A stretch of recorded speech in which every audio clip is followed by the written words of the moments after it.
அம்மா, தினைக்குமே இட்லி, தோசை, உப்புமாவா? டிஃப்ரெண்ட்டாக எதுவுமே இல்லையா? அப்படின்னு கேட்குற உங்கள் குட்டீஸ்க்கு இந்த ஆந்திரா ஸ்பெஷல் ஸ்நாக் மாதிரி இருக்கிற புனுகுலும் செஞ்சு அசத்திடுங்க.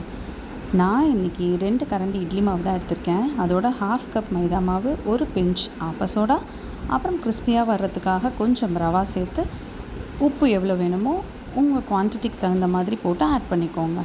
இதை நல்லா மிக்ஸ் பண்ணதுக்கப்புறம் பொடியாக நறுக்கி வச்சுருக்க ஆனியன்ஸ், பச்சை மிளகா, சீரகம் 1 ஸ்பூன், பொடியாக நறுக்குன கருவேப்பிலை, இது எல்லாத்தையும் சேர்த்து நல்லா மிக்ஸ் பண்ணி எடுத்திங்கன்னா உங்களுக்கு புனுகுலோட பேட்டர் ரெடி ஆகிடும்.